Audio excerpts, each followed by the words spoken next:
Para concluirmos as apresentações deste fim de tarde, chamava agora ao palco, já se adiantou, o arquiteto João Mendes Ribeiro. Eu julgo que vai precisar disto.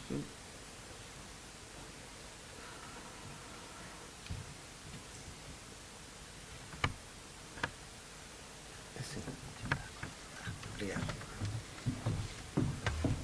Bom, muito boa tarde, boa noite a todos. Antes de mais, queria agradecer este convite, é uma honra estar aqui. Queria agradecer naturalmente ao Pedro Gonçalves e à Associação de Defesa do Património da Madeira.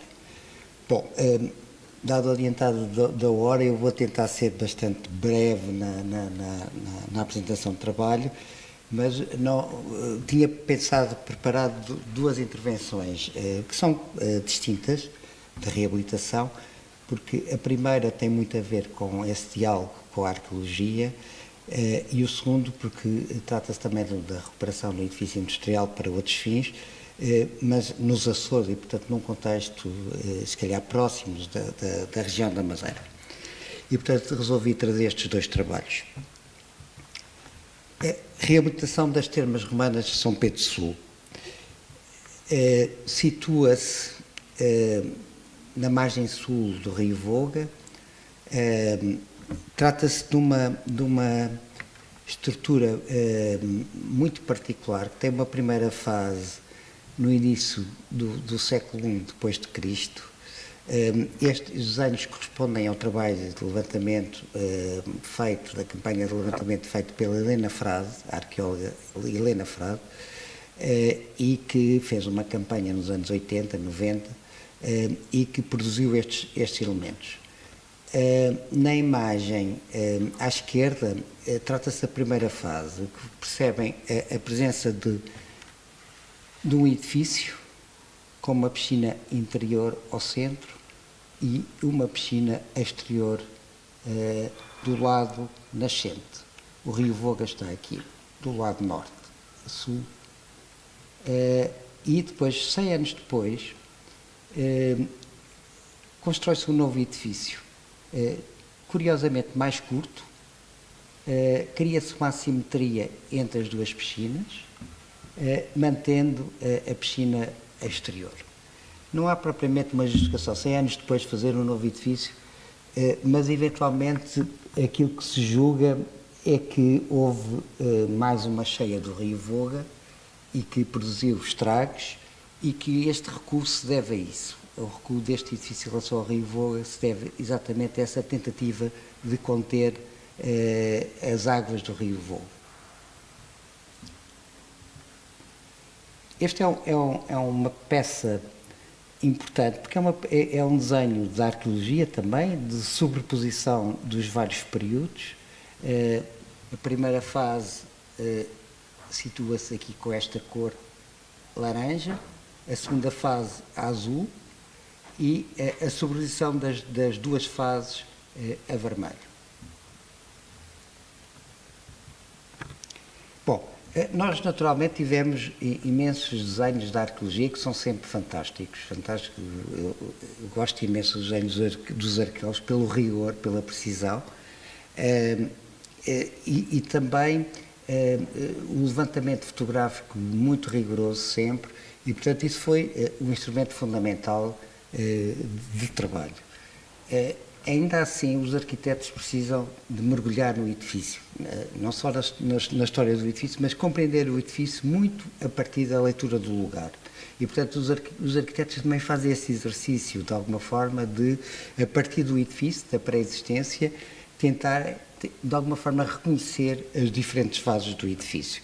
Bom, isto são um conjunto de desenhos feitos por mim e que têm a ver com desenhos feitos no lugar antes da intervenção, antes de tomar decisões, e que mostro porque foram dois desenhos importantes. Um que tem a ver com a inscrição nesta parede da abóbada de fecho da cobertura deste espaço. E o outro que tem a ver não só com a passagem da água para a piscina interior, mas também a marcação das pilastras de arranque dessa mesma abóbada. Portanto, de alguma forma aqui tínhamos elementos que nos permitiam avançar para uma reconstrução da cobertura. Bom, imensas transformações que este edifício teve. Estas são as plantas que encontramos do princípio do século XX, que tem a ver com uma intervenção feita a partir de uma rua que se constrói no princípio do século XX a sul, numa cota superior, a construção de uma passagem, fazendo um aterro, entrando na escola, isto transformou-se em escola primária, entrando na escola numa galeria em torno da piscina interior.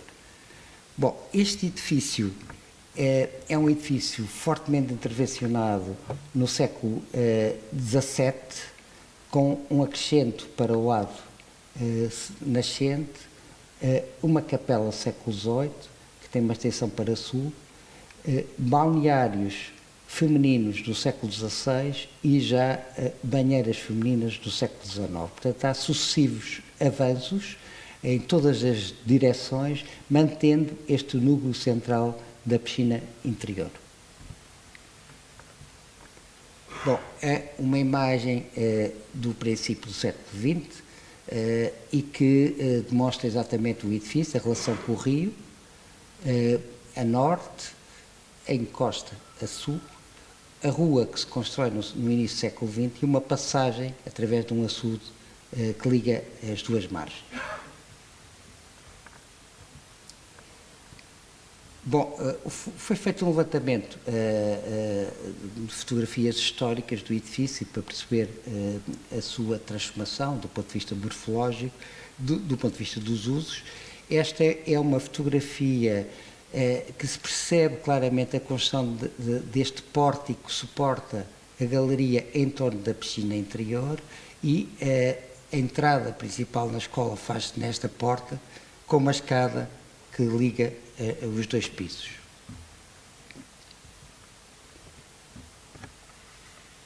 Já sem cobertura, portanto, nos anos 50, o mesmo espaço.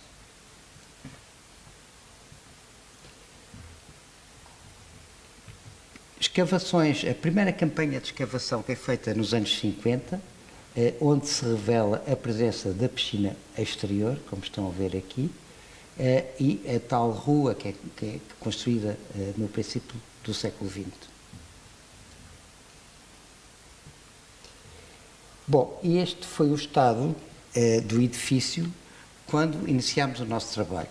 Foi lançado um concurso pelo IPAR, tinha havido uma derrocada da fachada nascente norte deste cunhal, porque houve mais uma vez uma cheia do rio Voga. Portanto, em 1995.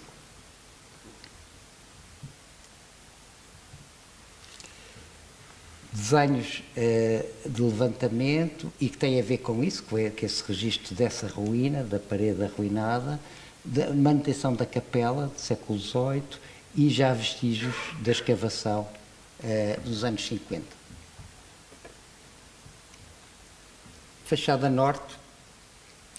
É muito curioso, quando se faz este trabalho quase de desenho de pedra a pedra, percebe-se muito bem os diferentes estratos e as diferentes sobreposições de tempos e também o processo construtivo.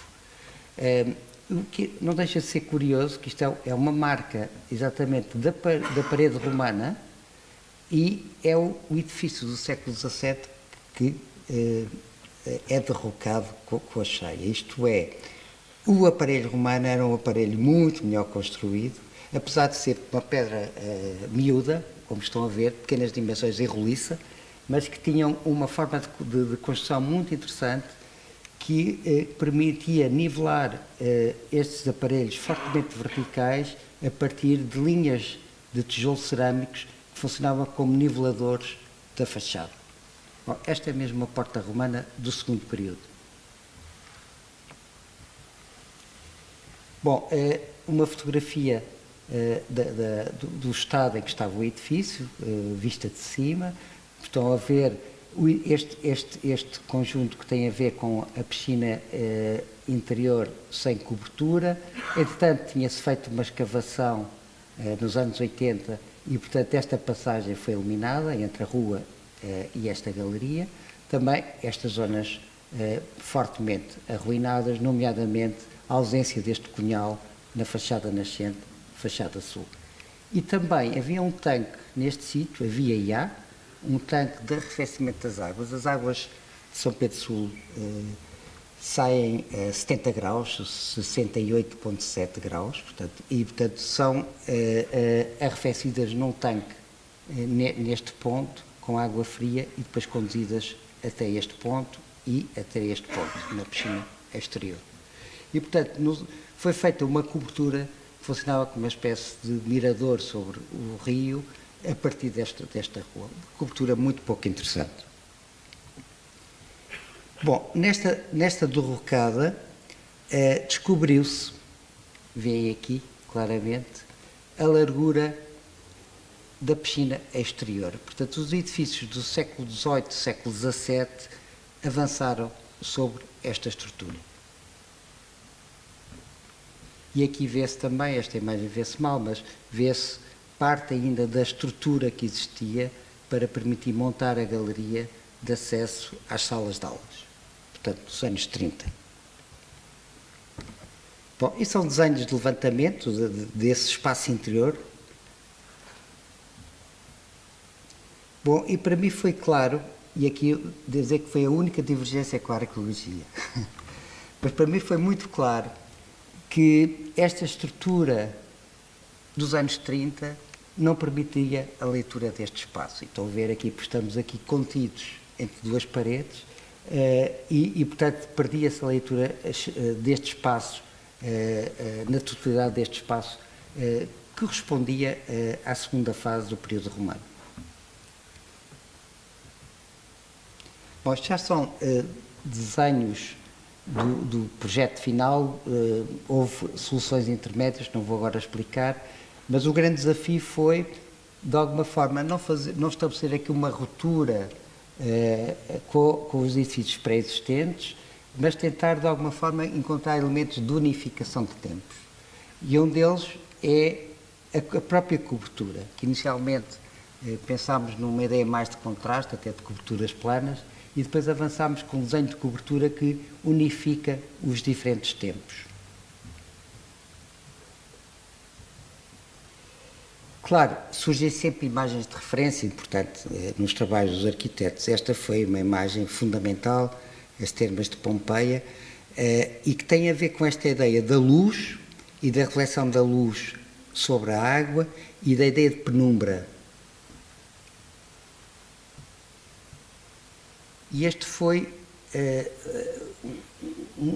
um tema fundamental no projeto. Por um lado, esta ideia, porque tínhamos a certeza que podíamos reconstruir a cobertura com toda a certeza, do ponto de vista científico, foi tentar reconstruir esta cobertura em abóbada e encontrar um dispositivo que permite introduzir a luz natural espelhada na água neste espaço.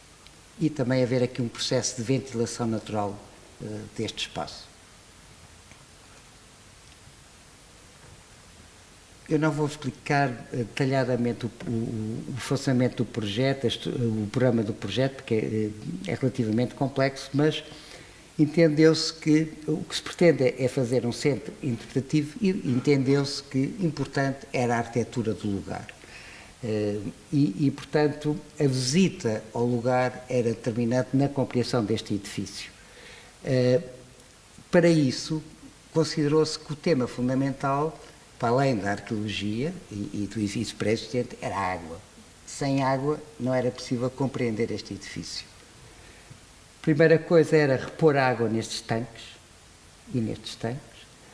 reutilizar as ligações, os canais de ligação de água pré-existentes, sempre possível, e criar um percurso que permite visitar o edifício a partir das cotas atuais. Bom, aproveita-se a derrocada para introduzir um novo edifício aqui, que no fundo é um edifício que pretende dar continuidade à pré-existência, para introduzir uma nova recepção e uma nova entrada também, neste ponto. E depois um percurso que permite visitar este tanque, permite visitar este espaço a partir daqui e, eventualmente, até sair pela Porta Romana. Isto no piso terra. Mantendo também o espaço da capela, ainda não uma capela oculta, para pequenos eventos. Bom, aqui vem este corte, mas mais à frente vê-se melhor.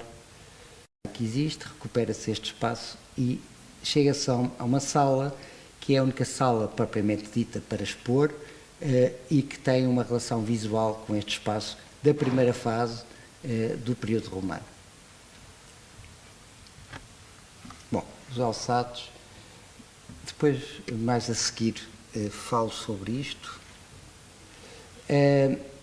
Bom, aqui a importância do corte, né, e da forma como se desenha a entrada da luz, recupera este tanque e se trabalha muito a partir daquilo que existe, mas este tema parecia-nos fundamental, que era repor esta cobertura, ou este teto, se quisermos, dando a forma original do período romano. Bom, em todo o caso, este processo é um processo diferente do processo romano, mas utilizando o mesmo material. E, portanto, aqui há uma diferença, depois vão ver no trabalho sim também, que é procurarmos que o material fosse o mesmo, a matéria é a mesma, o material é o mesmo, a tecnologia é que é diferente. E portanto, traduz necessariamente uma linguagem diferente. Portanto, é uma estrutura que é suspensa a partir de uma estrutura também autoportante e autónoma, que não toca nas paredes originais, mas que está modelada a partir das pilastras existentes e é forrada a tijolo. Este é um protótipo do tijolo que desenvolvemos, que não existia no mercado, é um tijolo muito esbelto, mas comprido, e que tem esta furação que permite suspender a partir de tirantes metálicos. Bom, o outro tema era a fachada nascente. A ideia de dar-lhe continuidade, assumir a ideia de ruína, recuando este novo paramento, mas utilizando o mesmo material, a pedra. A pedra é a mesma pedra. Usando uma tecnologia diferente. Aqui temos junta seca e aqui temos uma pedra irregular, bastante mais irregular, conjunta à vista. E depois há um outro tema que nos parecia fundamental, que é a ideia de suspensão para permitir ter a leitura exata, transversal da piscina exterior. E portanto há aqui uma ideia, há um paradoxo que é forrar o edifício a pedra, não é placagem, é mesmo pedra, de 20 cm de espessura, e simultaneamente suspendê-lo. Portanto, este paradoxo de peso e leveza. Bom, e aqui tivemos a estudar os aparelhos, a perceber as linhas principais para lhe dar continuidade. Os cheios e vazios repete a regra do edifício pré-existente.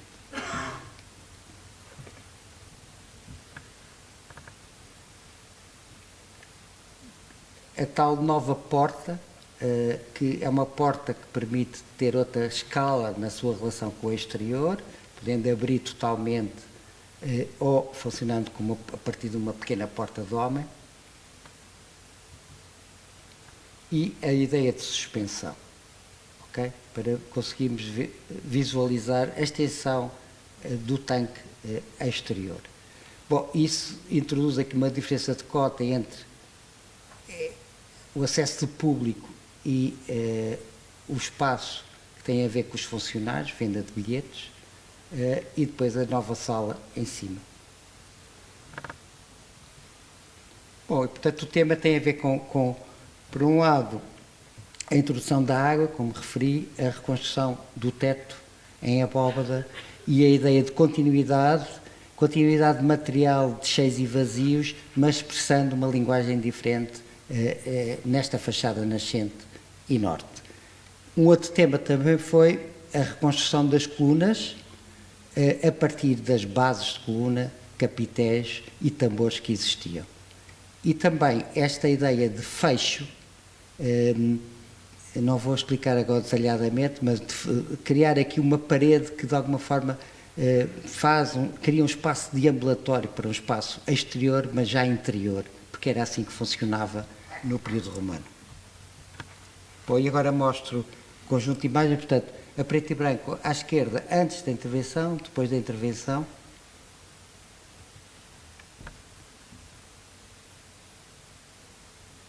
Já referi os temas, fachada nascente. Desde o princípio que nós pensámos neste desencontro de paredes, mas na prática foi absolutamente obrigatório, porque estas paredes estão completamente empenadas e, portanto, não fazia sentido dar continuidade a esse empenho. Portanto, por exemplo, aqui temos uma diferença de 20 centímetros, aqui temos uma diferença de 3, 4 centímetros. Portanto, há sempre estes empenhos que são resolvidos exatamente por este recuo do plano da parede nova, prevalecendo um bocadinho essa ideia de ruína também. Cá está o Cunhal, a fachada a norte, o novo edifício, que dá continuidade à parede pré-existente, a nova entrada e a ideia de suspensão.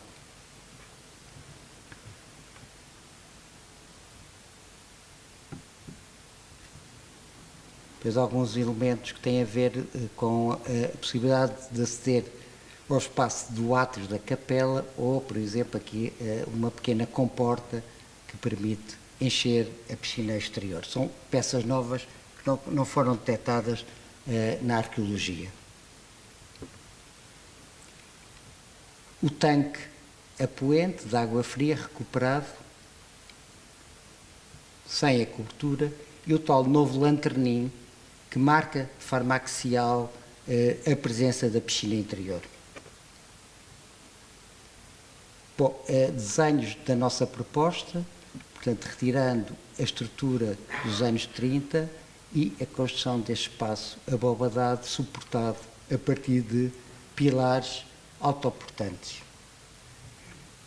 Bom, e era isto que pretendíamos, de alguma forma. Esta imagem acho que dá muito aquilo que nós gostaríamos, que era uma luz muito coada, filtrada, em penumbra, e que a água fosse elemento fundamental de reflexão da luz. Aqui vêm sempre antes da intervenção, depois da intervenção.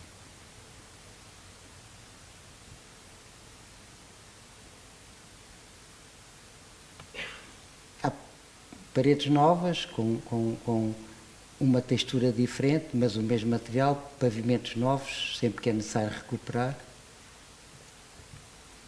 Vê aqui bem a diferença entre o aparelho romano. Esta galeria já é do século XVI, quando funcionou como hospital, a necessidade de fechar esta parede.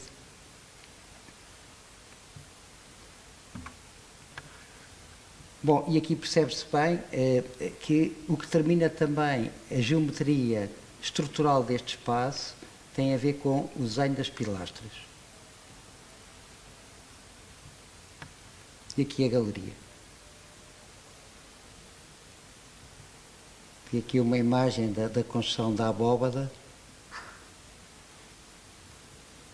e depois o resultado final.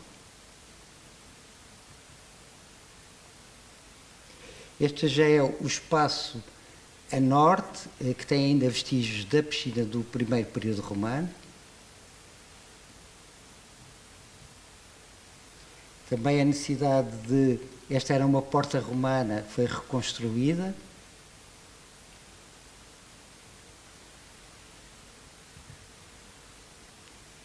E mantém-se ainda vestígios do pavimento da escola primária. E o espaço construído no século XVI para balneário feminino e as banheiras do século XIX, recuperadas. A capela, recuperada.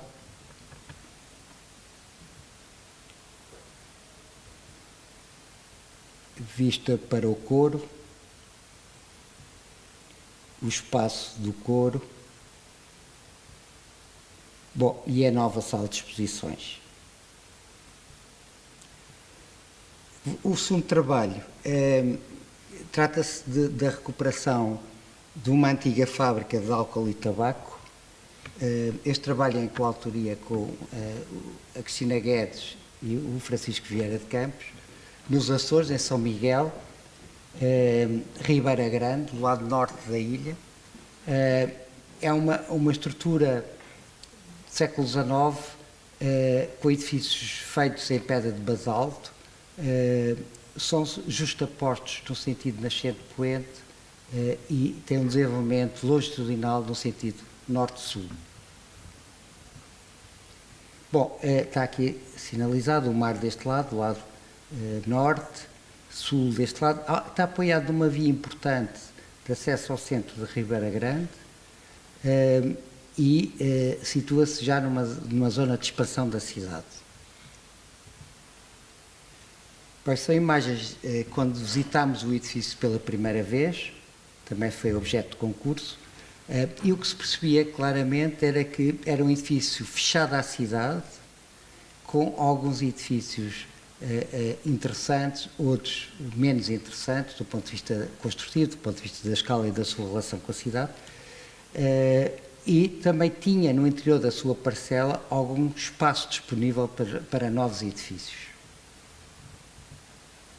Bom, isto é um levantamento antes da intervenção, da tal via sul.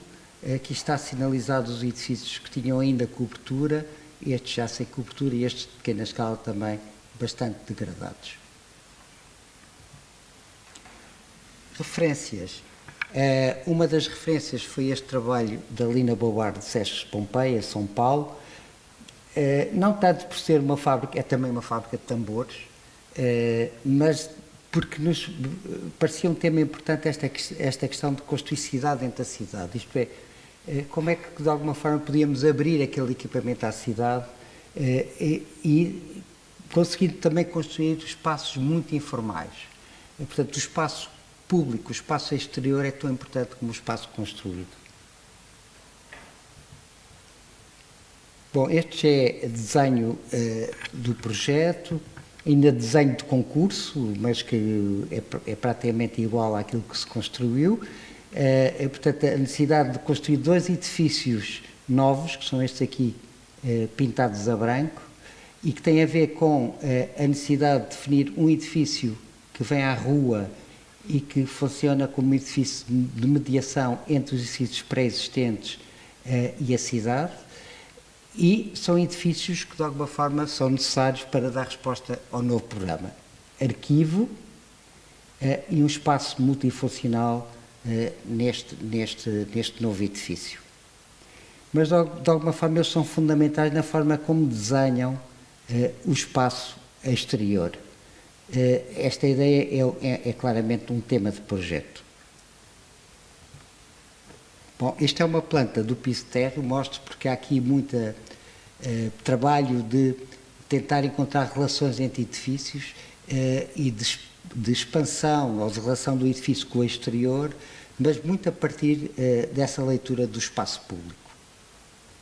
Eu não vou explicar, porque é muito detalhado estar a explicar o edifício, mas desenhos que são importantes, porque de alguma forma percebe-se que isto é visto do lado do mar, que estes novos edifícios estabelecem uma relação de sércia, de alinhamento e de escala com os edifícios pré-existentes e clarificam o espaço exterior.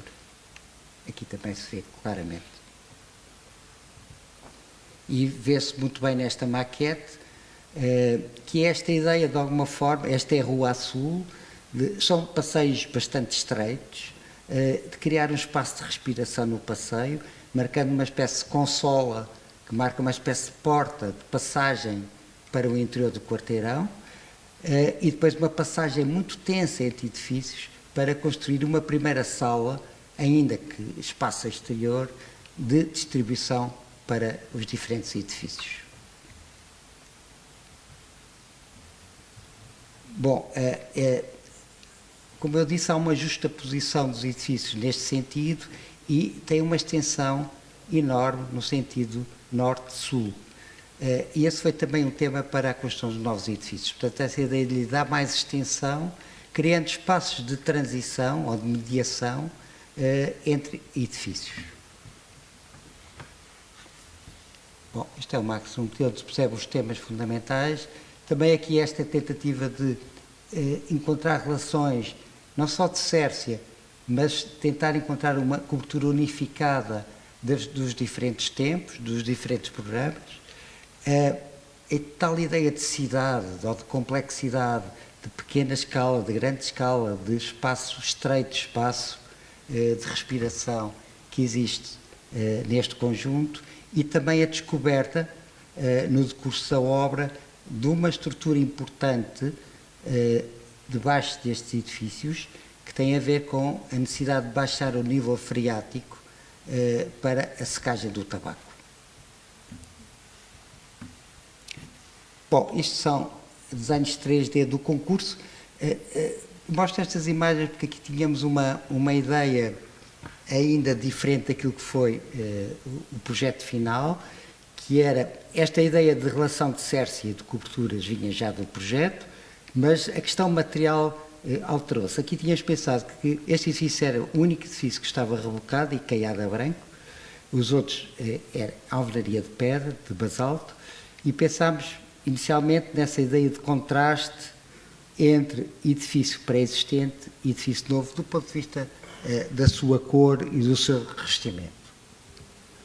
Mas depois evoluímos para uma situação completamente diferente, a partir de muito trabalho e de ensaios de investigação, que foi fazer com o mesmo material, com inertes de basalto, adicionando um óxido de ferro negro, 8%, de máxima saturação, para encontrar um tom muito próximo da pedra de basalto, mas fazendo o edifício sempre tão aparente. Aqui vem uma amostra de obra e percebe-se que a cor é praticamente a mesma. E depois usámos uma tecnologia que é de betão desativado, que permite esta leitura dos inertes. De outra forma não se lê. Aqui é um betão normal, aqui é um betão desativado. E, portanto, esta leitura dos inertes de basalto acaba por ser muito importante. E, portanto, este trabalho desenvolve-se a partir destas duas premissas.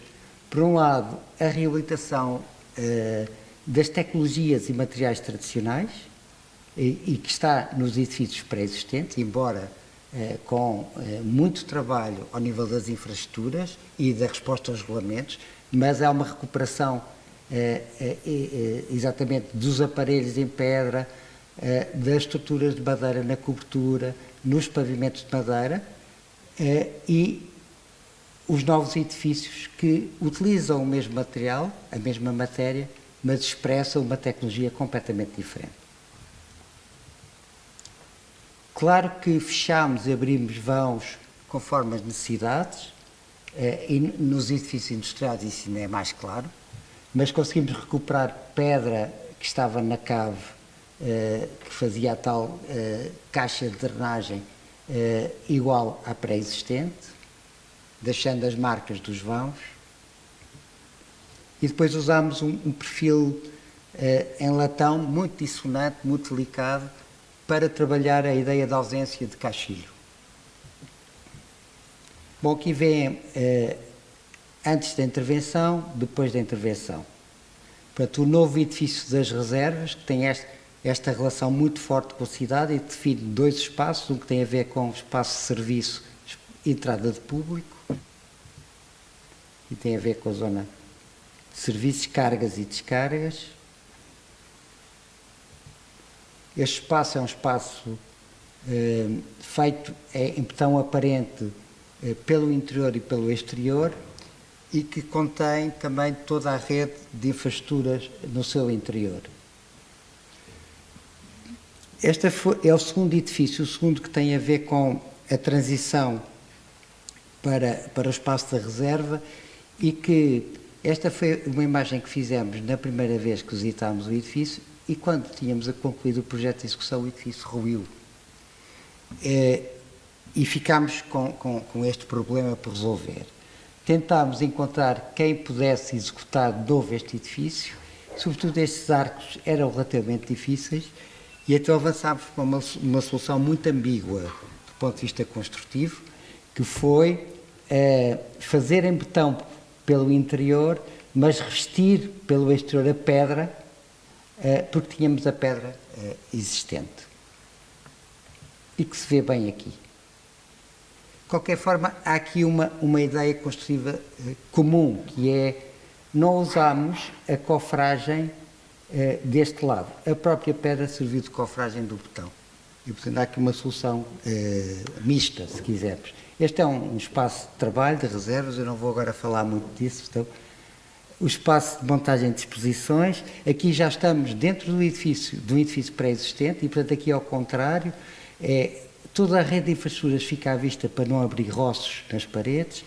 A tentativa de manter as mesmas cotas, mas criando dispositivos, por exemplo, um monta-cargas que permite vencer a diferença de cotas.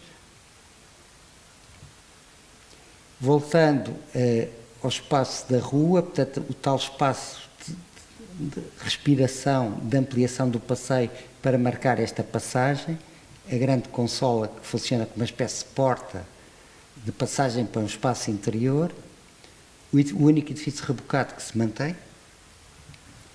Este edifício estava muito arruinado, mas a nossa ideia foi manter as mesmas aberturas e o mesmo sistema construtivo, a madeira, resolvendo alguns aspectos estruturais. Introduzindo, por exemplo, uma escada de relação entre os dois pisos que não existia, as aberturas são as mesmas. Este trata-se de um espaço da loja, deste equipamento. E aqui vêem claramente que a imagem é a mesma, embora tudo isto é novo, porque estas vigas têm outra secção para resistir aos incêndios, têm isolamento térmico, isolamento acústico, por aí afora. E, portanto, há a tentativa de resolver aspectos que têm a ver com a segurança, com o conforto e com as novas necessidades, mas mantendo a imagem e o espaço inicial. Ou aqui, por exemplo, neste espaço, em que se constrói também aqui um pequeno contentor que tem instalações sanitárias, arrumação e um pequeno escritório em cima. Portanto, um pouco este tema de construir micro-arquiteturas que são efêmeras, que são desmontáveis e que podem dar lugar a outros espaços dentro do edifício contentor pré-existente. Bom, a chegada ao espaço central de distribuição, que vem aqui. Portanto, aqui é a construção de um novo edifício que define este espaço como um espaço de átrio, de distribuição e como uma pequena sala, a primeira sala deste equipamento.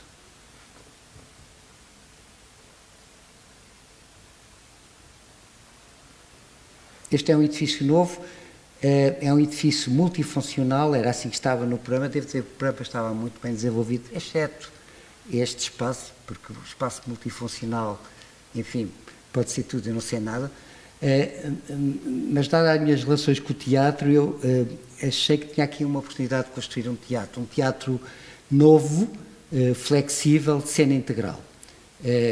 E, portanto, tem uma bilheteira aqui, uma consola que define um espaço de sombreamento e de proteção. O átrio não existe propriamente, é um espaço de transição, porque para nós o átrio é este espaço exterior e a sala é esta.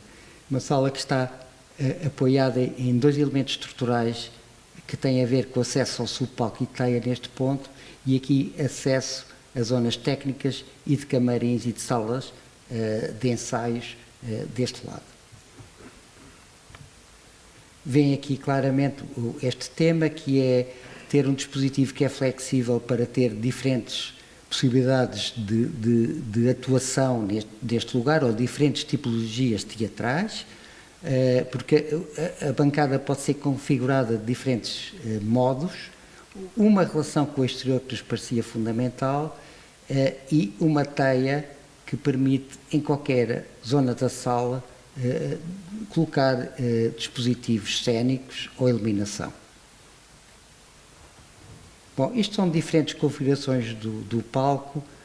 Há uma possibilidade de entrar por ambos os lados, a possibilidade de não ter qualquer referência do tipo de cena, portanto não se percebe qual é o espaço do público, qual é o espaço dos intérpretes, e aqui uma solução bifrontal, em passarela, frontal em diferentes direções e há outras possibilidades. Bom, a referência a este teatro que é, no fundo, o antigo cinema de Mendelssohn, mas é o teatro de Charles Bonn em Berlim, que foi reconstruído, ou melhor, o edifício não foi envolvente e os espaços complementares foram reconstruídos, a sala não. A sala é uma transformação do Peter Stein nos anos 80, princípios dos anos 80, em que se constrói uma sala multifuncional, com uma teia corrida e com macacos hidráulicos que são possíveis de manobrar para configurar diferentes anfiteatros. Feito com alta tecnologia, isto é uma imagem do subpalco. Outra referência é este teatro da Lina Bobardi em São Paulo, porque é um teatro muito arquitetónico, porque, aliás, chama-se teatro rua, porque a ideia da Lina Bobardi era ligar a rua ao interior do quarteirão. E, portanto, a importância destes espaços vazios no interior do quarteirão terem uma utilidade pública, serem de espaço público. E, para isso, constrói a cena como se fosse uma rua.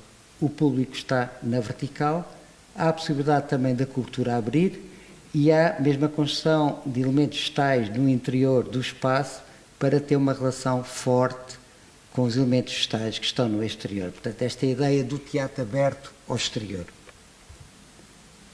Bom, regressando ao nosso trabalho, portanto, é tal ideia de consola muito tensa que marca o espaço de chegada ao teatro, a bilheteira, o espaço de transição para o teatro e o teatro. Aqui vem claramente esta forte relação com o exterior, a teia, isto fez-se mal, e também um dispositivo móvel que permite ter mutações de cena à vista do público.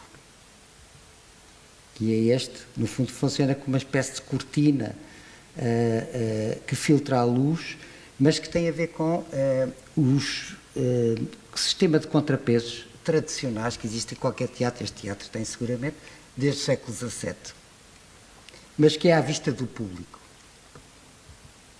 Claro que temos um sistema de blackout que permite não ter luz natural, mas a nossa ideia era esta forte relação com o exterior e trazer a arte para o espaço público. Bom, muito rapidamente, voltando ao edifício pré-existente, abre-se janelas onde não existia, aqui havia uma ou outra, aqui não havia, e fechámos estas janelas, porque tem a ver com o espaço de exposição, e abrimos estas que têm a ver com o espaço da cave. Portanto, é esta a ideia de trabalhar o edifício a partir do novo uso, mas mantendo uma forma de encerramento tradicional. Na fachada norte não há qualquer alteração, a única alteração é a colocação do vidro, ainda assim com perfil oculto pelo lado de fora. E a fachada de entrada a partir deste ponto, que tem algumas aberturas, que já era uma abertura que tinha sido encerrada, abrimos. Isto aqui parece pedra, mas não era tijolo, bloco de betão, e colocámos também pedra e abrimos uma janela porque encontramos uma imagem que tinha uma janela com esta configuração neste ponto, uma imagem antiga. Claro, um novo guarda-vento, que se expressa aqui, o espaço da recepção e o espaço de exposição, com sistemas de vigamentos em madeira, sistema tradicional. Vem aqui uma segunda sala de pé direito duplo. Mantém-se a única abertura de relação com o mar, a norte. Uma outra sala. Bom, percebem desta imagem para esta imagem que não há grande alteração do ponto de vista espacial, embora tudo é novo, realmente, porque a cultura é toda nova, sistema de iluminação, sistema da AVAC, de infraestruturas, por aí afora. Bom, mostro estas imagens para perceber a relação com as obras de arte e também a relação para perceberem um pouco a escala do espaço. Isto é um trabalho performativo do André Guedes, que pega também muito nesta ideia do espaço deambulatório, que foi um bocadinho a ideia deste trabalho, e os espaços de exposição são todos eles, é a rua, é o espaço exterior, é as salas de exposição e são os espaços deambulatórios. Ou, por exemplo, este é um espaço de distribuição, uma escada que levantámos de forma exaustiva e que tentámos resolver problemas estruturais, porque ela estava cheia de escoras, porque cortava aqui um vigamento principal e por aí fora. Nós achámos tão bonita esta escada que quisemos recuperá-la, mas é inteiramente nova, mas recupera a sua forma resolvendo problemas estruturais. E onde havia um depósito de secagem de tabaco, transformámos no espaço do elevador. Mas estão a ver que o espaço é o mesmo. E este espaço também é um espaço de exposição. Esta ideia que tem a ver também muito com o trabalho da Lina Bobardi, que é todos os espaços são expositivos, porque tem a ver com a grande informalidade destes espaços. Bom, e constrói-se uma cave, constrói-se um acesso à cave que não existia para articular estas duas cotas, esta escada, em pedra de basalto. Conseguimos ganhar 50 centímetros no pé direito, que era o pé direito baixíssimo.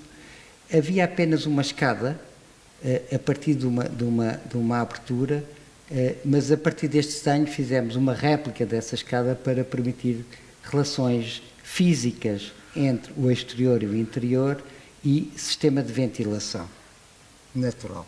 Aqui não quisemos, isto foi encontrado durante a obra, portanto também não havia orçamento, mas não quisemos introduzir qualquer sistema de AVAC, ou sistemas muito intrusivos, apenas colocámos um pavimento de pedra, que é uma espécie de réplica da pedra da abóbada, e serve sobretudo para espaços de esculturas. Bom, e por fim a última imagem tem a ver com uma praça a norte que acabámos de desenhar, também reciclando a pedra que existia nos depósitos da Câmara, que tinha sido a pedra antiga também do Centro Histórico de Ribeira Grande. Muito obrigado.